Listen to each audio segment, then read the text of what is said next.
This is the Wordlife show on Ujima Radio.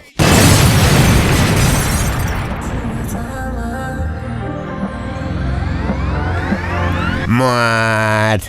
Yes. Bro, banger after banger after banger, man. Oh, thank you, man. Bro, that's severely impressed, man. Like when you sent them through, I was like, all right, yeah, we got a show on our hands, yeah. Right, for anyone who doesn't know him, who hasn't been listening throughout the show, or big up the people watching online, press that subscribe button. I am joined by Joash. He's in the building. Yes. Now, woo. Now, for anyone confused like I was, it's not Josh or Josh. Yeah. It's Joash, yeah? It's Joash. Right. Well, first, an obvious thing to do. Name. Where's the name come from? Is it your actual name? Is it... So, yeah, it's my actual name. It's a biblical name from the Old Testament. And it was my granddad who gave me that name. And, you know, when I chose my artist name, I just thought, you know, like, I love the stuff that I write. It's from me. It's my stories. And I just wanted to put my name. Mine's an Obi Trice, right? Real name, no gimmicks. You know what I mean? I love that, yeah. I big up your granddad and shame on my biblical knowledge because, yeah, I looked at it and I was like, is it Josh? Because my cousin's Josh, isn't it? Yeah. So, and, yeah, Dad, look, big up Joash, he's in the building! Yes! Yeah. Look, bro, it's been a great show. Yeah. Now, honestly, the music's really good. I don't have to say that. I mean that from my soul. It's generally, like, there's vibes. It's the production's really good. Yes. Now, we've been chatting a little bit off camera, off air. I know a little bit behind the backstory, but I mean, I want to take it back so they can get a history of who you are and what you've done. You know what I mean? 100%. So you were born, you're here. What's happened in between? Let's go back to the start, yeah? Cool. Where do we start? Well, so I'm Kenyan.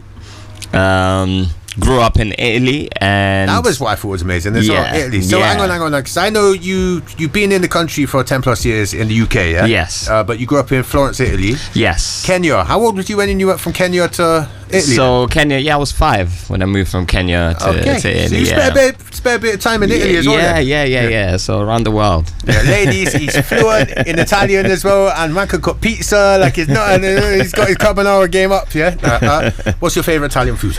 So my favorite Italian food is definitely carbonara, as you mentioned it. Yeah. I think that's the overall test, isn't it? Love it. Yeah. I had to cook one the other day for my friend's birthday. I hope I've done it justice. You'll probably see it, you're disgusted, but you know, like, try it. Hey, you gotta give it a go. Yeah, man. Florence, very artistic city. Yes. And that's rubbed off on you, I'm guessing, yeah? Yes. So you know, I've always been in tune with the art world, and growing up in Florence as well. You know, a lot of fine art. I grew up in Florence. Then, you know, when I moved here in the UK as well, I went to university and studied art, like and design. So that's always been my background. So I might be getting twisted. Was that in Bournemouth? That was in Bournemouth, yes. Because you went college here as well, innit? Yeah, I went to college here and then went international to man of mystery, man. He's all around the world, you know. Now props to you, you know. And right, so where did you go to college then? Where was that? So in London, so in Harrow. Yeah, that's where I was. Yeah. Yeah, fair. And then you went from there to Bournemouth and stuff. Yeah, like that. then I went to Bournemouth and then to Bristol. Yeah, well, before I went to Bristol, I was in Bournemouth, and then I went to Paris for a while there. I did 1 year there, still studying art. Can you chat French as well? Oh man, I could speak it before, man. I've lost it. I've lost a bit of it. Yeah. But you've got the Italian still, yeah? The Italian. Can you bust us a line of Italian just for any doubters out there? Certamente, posso parlare in italiano, posso cantare in italiano. Exactly. See it there? I have no idea what you said. It could be. Forgive me if it's bad, people. But now, honestly, like, look, that wasn't a doubter. That was, you know, that was for the gallum out there. See, yeah. But now, bruv, I think that's an accolade to have. That's a thing. You know what I mean? Yeah, absolutely. Do you think that's inspired your music?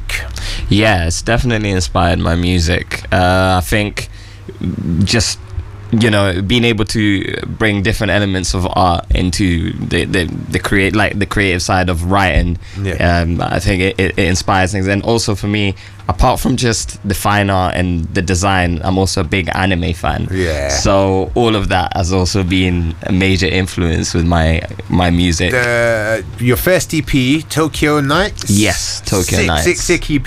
Yes. And tell you what, I'm gonna tell you right out. So can you show the camera? Sorry for everyone listening on radio, yes. But we're filming this as well.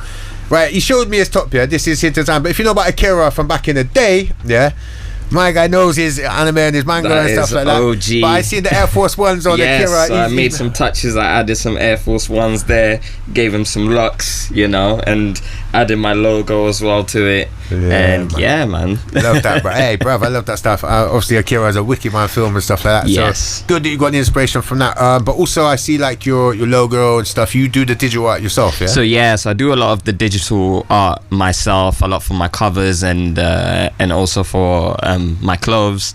But also, I work with like university. I got a lot of designer friends, and so some of them as well have chipped in into yeah. So I got this project. They've chipped in, in creating the art around Joash. Yeah, no, I don't blame you. Utilize who you know. You know, I think that's something that they can all like take good note from, you know what Absolutely. I mean? Use your natural strengths, you know what I mean? And I think you got that locked, man. And also, I think the clothing, as I say, you got the Japanese style thing. Yeah, man. That's always been. Even like it was so inspired. Even when I worked on on Tokyo Nights, like everything was very much Akira inspired, Japanese inspired. If you see my video actually on Pound of Juice, which this is actually the cover art for that track. Sick. Okay. Yeah, and in the video, like my outfit, I've got the red outfit. You got it for real. Yeah, so it's inspired. I'm going to be sharing that on the channel shortly and everything. Right, let's touch on that, because you went to Tokyo to do your music video for so Tokyo Nights. Yeah, basically that's your EP. Yeah, Tokyo Nights is the EP. You say you was working on it for like 2 years. Yeah. Yes. So let you say it's your time. So I started working on the project. I'd started working on the project in I was working on it in 2018, end of 2018, and then 2019 we managed to get an opportunity to go to Japan, to Tokyo. And we were filming some videos. It was actually for WizKid's producer, but while we were out there, like, this was the opportunity that I could actually realize Tokyo Nights. So we managed to like film so much content and get these videos. And I collaborated on one of the track Pound of Juice with those a group of Japanese artists from Kyoto. So I hit them up. They put some vocals and linked up in Tokyo. That's so sick. Shot the video. So it was just insane, and a lot of things that were happening were just it was unplanned. So it was just like going with the flow, and it's like whatever we imagined. Like we've got a modern street ninja in one of the videos, a Japanese bathhouse. We've got just so much going on. Everything you wanted and more. Everything we wanted and more, and it was just like with the energy that we had was just like, cool. Let's just be open. Let's speak to people. And and the Japanese people, like, everyone was just like so receptive, because a lot of the things were organized from here, just on Instagram, messaging people, and people were like, we want to get on board. And so that's really how Tokyo Nights was created. I think that's fantastic, and a note that people need to take. Don't just stay in your city. Man's out messaging people that don't even understand the same language using Google Translate and stuff. Absolutely. Even with these guys, like, I messaged them, and they were from Kyoto, so it's like when we touched down in Tokyo, they came from Kyoto to Tokyo. That's like going to London and people coming through from Bristol, and they couldn't speak English. You know what I'm saying? I couldn't speak Japanese. It was just through Google Translate. But they turned up. They turned up. Man's got your translators. Got the translator, and I was like, you know what? Let's make this music. And worldwide language music. You know what I mean? And they got a good scene over there. I see some of the like Japanese grime stuff. Man. So it's great that you tapped into that. So dope. Dope. I could chat about this, the Japanese stuff, because that's a bucket list thing for me. I want good. I could chat about that for like next hour. We have limited time. And I want you to do your performance, but I know you recently, because that's your Tokyo Nights EP. And that's like, how many tracks was that? That was an 8-track project. Good number. But that's out now on all streaming platforms. That's out now on all streaming platforms. It's been out. But you got your Toxic one. Yes. And that's what I want to touch on, because that's the most recent. You've done that like a month ago, innit? Yeah, so Toxic I released a month ago, and you know what? I wanted to do something different. You see, with Tokyo Nights, it took me so many years, and obviously as well, the pandemic kind of pushed the release of the project. Mash up a lot for a lot of people. Yes. So that's why we filmed it in 2019 and I had to release it in 2022. So with this project, I was just like, you know what, we're gonna make the music. I'm gonna release some singles as we're making it, and then we'll put this out. I wanted it to be in real time. With like what I was feeling about this music at the same time. That's amazing to be able to do that. You know? Yeah. So I'm sat on a project that's 3 years old at the moment. It's a bit jarring because you're not necessarily in the same mind frame. That's the thing, then, you know? and that was my issue, initially with Tokyo Night. So then I even had to disconnect from listening to it and then plugging back in because that can happen. So with Toxic, it was like, you know what, while it's fresh, while I'm like with that excitement with it at the same time, I want to put this out. Coming straight out of the studio and putting the singles out. That's a dope approach. I think it's a dope project. Now your brother done a lot of the beats, right? Yes, he did. The story you told me earlier about basically how you started, your brother got a mic, I know this story, they don't. Could you tell them again? Because I think this is dope. Big up your brother. Big up my brother. I mean, this whole journey that I've taken with the music, it really started, a big part of it with my brother, my younger brother, and he came through. He had a mic one day, and he was like, "Yo, look, I got this mic that he got from his friend," and he was like, "Have you got any bars, anything that you can put down? Because like I want to test it." And I was like, cool, what I'm saying? Like he plugged in, like he had his old computer at the time, with the Windows, like whatever, and this like, like we were so gassed, like we just put something down, like listen to it now, terrible. But it was the energy. We live and learn, innit? We live and learn. Everyone's got to start somewhere, and I bet at the time you're like, I got a song.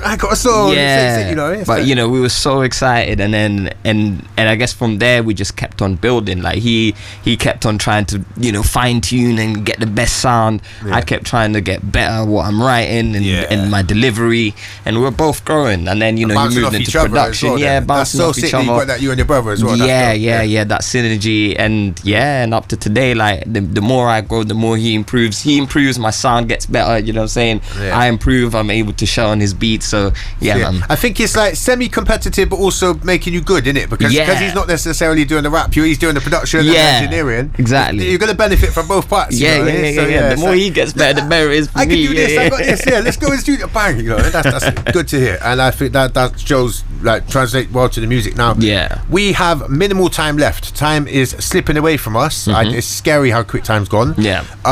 Right, we're gonna get into the live performance part afterwards. Was there any shout outs or anything you wanted to do? So I just wanted to say, like, on the 25th of August, I'm performing here in Bristol at the Exchange with the Scribes. So touch me, check on Instagram, on my Instagram, my official Joash, and you can get the tickets on the bio or Head First Bristol, and you can get the tickets there. Right, we got to go into the adverts quickly now. They're gonna kill me if I don't. But stick around. Straight after this, we got the live performance part. Let's go. If you ain't part of the team, then you ain't part of the fam. Whenever I quick 16, don't know that's gon' bang. See, I'm out here riding my ones. I don't need to be part of a gang. And if asking when will I blow, I just told them as soon as I can. If you ain't part of the team, then you ain't part of the fam. Whenever I quick 16, don't know that's gon' bang. See, I'm out here riding my ones. I don't need to be part of a gang. And if asking when will I blow, I just told them as soon as I can. Can't tell me to stop, I go. Seeds been dropped, gotta make it grow. Headed for the top, but I'm moving low. I kill for that spot and smile on death row. Man can't tell me that I can't flow. I'm harder than the